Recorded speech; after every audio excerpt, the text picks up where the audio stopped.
Tunamshukuru Mungu. Kwanza tumefika salama hapa Kigoma. Safari ilikuwa ni ndefu kidogo kutoka Manyara mpaka hapa, na tukiwa tumefika salama hivi nafikiri inaonyesha ni kiasi gani Mungu ametufanyia kuwa watu wenye baraka, na maandalizi yako sawa sawa. Leo tunafanya maandalizi ya mwisho kabla ya mchezo wetu wa hapo kesho. Kwa hiyo kila mchezaji yuko vizuri. Tangu tumefika hapa kuna changamoto yoyote ambayo imejitokeza kwa upande wa wachezaji, kwamba labda pengine kuna mchezaji amekuja uchovu wa safari umemfanya apate homa au changamoto yoyote. Kwa hiyo wote wako tayari na tunasubiri kuona mwalimu kesho ataamua nani aanze kwenye kuipambania nembo na kupambania alama 3. Nature ya ligi yetu imekuwa na ushindani hasa mara zote zinapokuwa zimebakia mechi 7, 8 mpaka 5 za mwisho kumaliza msimu.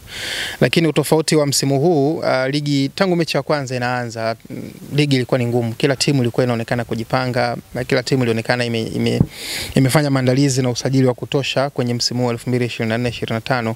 Lakini huku mwishoni nafikiri kumekuwa kugumu zaidi kwa sababu ya hayo madaraja ambayo yamejitenga, kwa sababu kuna wajuu ambao wenyewe wanapambania ubingwa, alafu kuna ambao wao wameshajihakikishia kumaliza kwenye top 4 ama wanapambana kumaliza kwenye top 4, lakini kuna chini kabisa ambao wenyewe wapo kwenye hatari zaidi ya kushuka daraja, lakini kuna hapa katikati ambao bado tunapambana kujitoa kwenye mstari ambao tupo ili tukae kwenye mstari ambao tutakuwa hatuna changamoto yoyote ya kushuka daraja ama kucheza playoff. Lakini kuna wale ambao wanapambana kuona ikishindikana kabisa labda pengine tumaliza kwenye playoff. Kwa hiyo mechi zote zimekuwa ngumu na kumekuwa hakuna matokeo ambayo unaweza ukatarajia kwamba haya yatatokea kwenye mechi fulani ama kwenye mchezo fulani. Na hiyo nafikiri inachagizwa pia na uhitaji wa kila timu kwenye kupata alama 3 ili kujiongeza ama kujisogeza kwenye nafasi ambayo ipo. Mfano kama sisi ratiba yetu kidogo ni ngumu. Nafikiri sisi ni miongoni mwa timu ambayo ina ratiba ngumu sana. Tumetoka nyumbani, tumecheza na Singida, tutacheza hapa kesho na Mashujaa tarehe 5, lakini tarehe 8 tuna mchezo na Pamba Mwanza. Tukitoka Mwanza tutarudi nyumbani tarehe 20 na Yanga.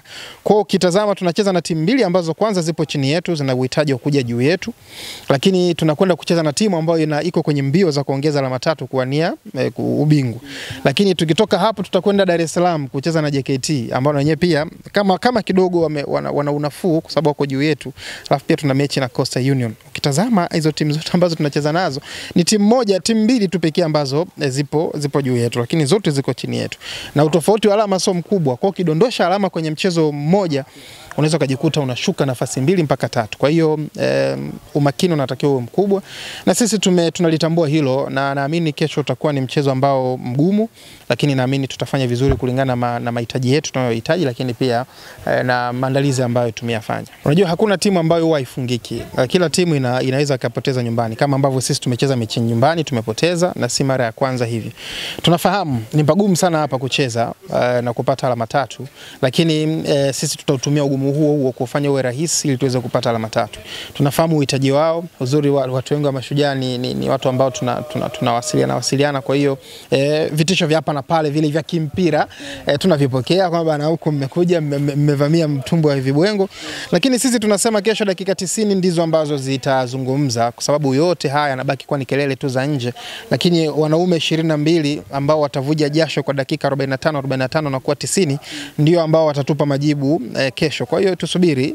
Wao na advantage ya uwanja wa kuwa nyumbani, lakini sisi tuna disadvantage ya kuwa ugenini, lakini tumefanya vizuri sisi mechi nyingi tukiwa ugenini. Kwa hiyo na wao pia wanatakiwa lifahamu hilo kwamba Fountain Gate anapokuwa ugenini ni timu ambayo inacheza vizuri sana, na tumepata alama nyingi pia tukiwa kwenye viwanja vya ugenini. Ni wachezaji ambao hatujasafiri nao, kwa maana za Mkufu Elias pamoja na Kasim Shabani Haruna Tiote ambao wao wamebaki Babati, hawajasafiri na timu, lakini wengine wote ambao tumesafiri nao wachezaji 24 wako tayari kwa mchezo. Ni mwalimu tu mwenye kuamua ni nani aanze kulingana na mahitaji ya mchezo wa kesho.